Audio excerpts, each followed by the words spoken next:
தெருக்கூத்து video ஒன்னோடய வந்தடிய subscribe பண்ணுவேன், பக்கத்தாளுக்கு bell பட்டனை கிளிக் பண்ணுங்க.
எனக்கு நேர்ந்த கோலத்தை பாத்தியாடி வாழ்கின்ற வாழ்க்கையில நம் வாழ்க்கையாகப்பட்டது சுவையாக இருக்கக்கூடாதுன்னு சொல்லி தெய்வத்திடம் முறையிடுவாங்க. ஆனா என் வாழ்க்கையே எனக்கு சுவையாக மாறிவிட்டதே. ஆணாக இருந்த நான் பெண்ணாக மாறிவிட்டேன். மகுடம் தரித்த தலையால் நான் மல்லிகைப்பூ சூடலாச்சு, கத்தி பிடித்த கை கைவளையல் போடலாச்சு.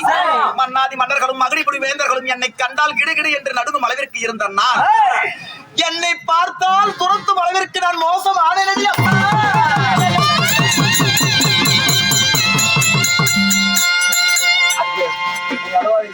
எப்படியாவது நீங்க அழுவாதீங்க அழுவாதீங்க. ஆணா இருந்தனா பெண்ணாயிட்டு நீங்க என்ன அழுவ வேண்டாம். அந்த ஆணா இருக்கிற மதிஜூரனை விட இப்பதாங்க பிரமாதமா இருக்கிறீங்க. சத்தியமா ஏன் கொண்டாடிகள் இப்படி இல்ல இருக்க முடியாது சாமி. நானும் கண்டார ஓட்ட கருவா கொண்டாடி மூச்சு வச்சுட்டாங்க சாமி. தாய்மாமன் கூட்டிட்டு போய் 7,000 அல்லையில உட்காந்துக்கிறேன் காது போட்டா குத்துனால இந்த கதி ஆகி போச்சுங்க. அப்படி எல்லாம் இல்லையடி அம்மா. எப்படியாவது நான் செய்ய வேண்டும், எப்படியாவது சண்டாள பாவியை நான் கொல்ல வேண்டும், அந்த பாண்டவர்களை பழித்திருக்க வேண்டும். அப்படி என்றால் நான் என்ன செய்ய வேண்டும்? யாரை நான் அடித்தேன் உதைத்தேன்? பாவி சண்டாளனாகப்பட்டவன் நாரதன் என்று சொல்லக்கூடிய நாரத மகாமுனியை அடித்து உதைத்து அவனை பலவாறாக பேசி துன்புறுத்தினேன். அவன் இட்ட சாபத்தினால நாரத முனி என்று பாராமல் உலகத்துக்கே மேன்மதாகிய நாரத மகாமுனி, ஆமாடி அப்பேற்பட்ட தெய்வத்துக்கெல்லாம் மேன்மதாகியவர் அவரை போய் அடித்து அசோகதம் பண்ணாலும் இந்த கதி நமக்கு. அதனால என்ன செய்ய வேண்டும் தெரியுமா? மந்திரத்தில் பழுக்காதது தந்திரத்தில் பழுக்குமா? இத்தனை நாள் வந்து மதிச்சூரங்கிற நீங்க இவ்வளவு ஆக்ரோஷமான கோபத்தோட இருந்தீங்க. மேல சுயரூபத்தை பெறணும்னா அதாவது தந்திர மார்க்கமா தான் போகணும். தந்திர மார்க்கத்தில் சென்று பாதத்தை பணிந்தபடியாக அவன் பாதத்தை பற்றி பாவலர்களை சாற்றி அவனிடம் எப்படியாவது என் சுயரூபத்தை பெற்றுக்கொண்டு நாரதனை நினைச்சு இனிமேல வந்து நாரத கட்ட நீங்க சண்டைக்கு போக கூடாது. ஆகட்டும்படி அவர் பொம்பளை ஆனா ஒண்ணுங்க, ஆம்பளை பொம்பளை ஆகிறாரு, பொம்பளை ஆம்பளை ஆகிறாரு. 10 பைசா செலவு இல்லாத பண்ணிட்டு இருக்கு. அதனால வந்து நீங்க என்ன பண்றீங்கன்னா அப்படி அவன் நாரத கட்ட போய் நீங்க கோபத்தை மட்டும் காட்டாதீங்க. நிரந்தரமா வந்து மறுபடியும் மதியூரங்கிற ரூபத்தை மட்டும் வாங்கிட்டு வாங்க. ஆகட்டும்படி அம்மா. அதற்கு முன்பதாக ஆனா நீங்க பொம்பளையா மதியூரனா இருந்தா கூட எவ்வளவு வேணா படுத்திருக்கலாம், எங்க வேணாலும் இருக்கலாம், எங்க வேணாலும் படலாங்க. ஆனா நீங்க மதியூரனா இருந்ததுக்கு நீங்க இப்படி பொம்பளையா மாத்தது பெரிய சொல்லுங்க. பொம்பளையா பிறக்கிறது பெரிய சாபங்க. இல்லைங்க ஊருக்கு போனா தூங்குறது கூட முடியறாங்க. அப்படி இல்ல நான் பாதுகாப்பு எழுப்பிட்டே இருப்பாங்க. பாதுகாப்பேன் கோயிந்து பிறந்தவும் விட்டு போயிருக்கு. கல்யாணம் மூச்சிட்டா பிள்ளைங்க எல்லாம் கல்யாணம் மூச்சு மாட்டிக்கிறாங்க. நல்லா சேதா அப்படியே ஆஜியாகிறாங்க. கல்யாணம் மூச்சு 3 மாசத்துக்கு சந்தோஷமா இருப்பாங்க. 4ஆவது மாசத்துக்கு முண்டேட்டு ரேப்சீனே விடுவான் முண்டை. அப்படியாக இருந்தாலும் அதாவது பெரியோர் சான்றோர் என்று சொல்லக்கூடிய கூடி இருக்கும் சபை தெய்வ சபை தெய்வீக சபை அமைத்து உணவு கொடுத்து கொடுத்தோர் உயர் கொடுத்தோர் என்று சொல்லக்கூடிய அளவிற்கு நமக்கெல்லாம் வாரி விளங்கிய நல்லுள்ளங்கள் சபையில் அமர்ந்திருக்கலாம். இருக்கும் வேலையில ஊரின் பேர் என்ன? குளத்துப்பாளையம். குளத்துப்பாளையம் என்றால் நமக்கு ஒரு தாய் திருநாடு.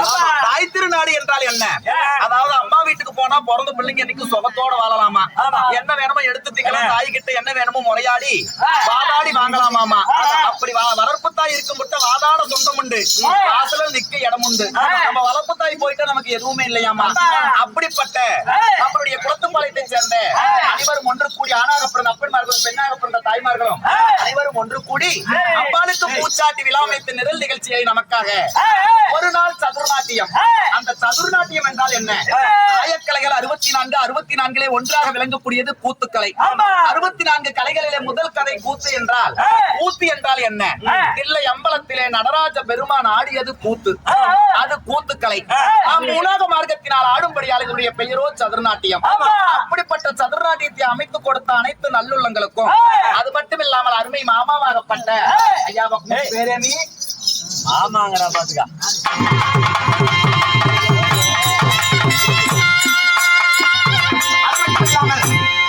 அருமை மாமாவாகப்பட்ட முத்துசாமி முத்தையா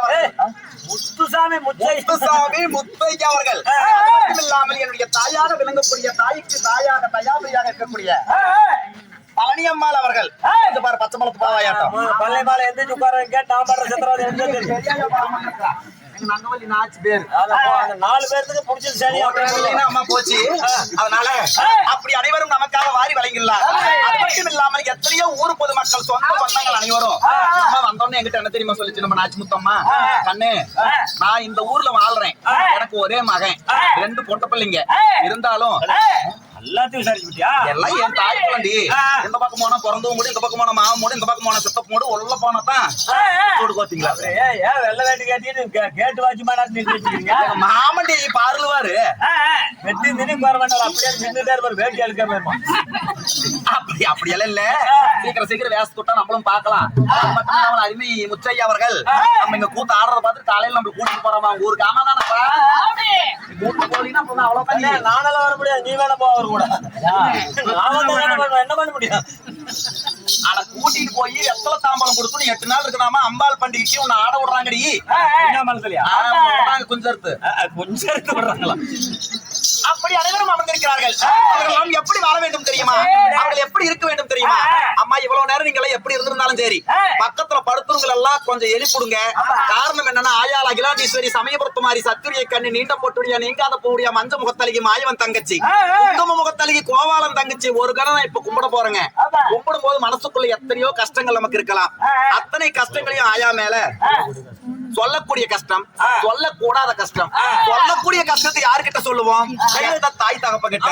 சொல்லக்கூடாத கஷ்டத்தை தெய்வத்துக்கிட்ட, அப்படி சொல்லுவோம். அந்த ஆயிரங்கண்ணுடையால் கூப்பிட்ட சொல்லுக்கு ஆயிரம் கண்ணில் ஆராய்ஞ்சு பார்ப்பால், கால் கண்ணிலே கண் திறந்து பார்ப்பால், 3 கண்ணிலே முழித்து பார்ப்பால். அதனால முண்டக கண்ணின்னு பேர் பெற்றா. அப்படி பராசக்தியை கும்பிடும் போது பக்கத்துல தூங்குறவங்க எல்லாம் ஒரு கணம் எழுப்பிடுங்க, அப்புறம் மீண்டும் கூட தூங்கட்டும். கோயில் இருக்கிற ஒரு கணம் வெளியே வந்து நம்ம மக்கள் எப்படி என்னென்ன பண்றாங்க, இந்த ஊர் பொதுமக்கள் எல்லாம் எப்படி இருக்கிறாங்க அப்படின்னு அந்த பராசக்தி ஆகப்பட்டவ பார்க்க போறா. அதனால எல்லாரும் எழுப்பிடுங்க பார்க்கலாம். அந்த பக்கம் தூங்குறவங்க எழுப்பிடுங்க பார்க்கலாம்.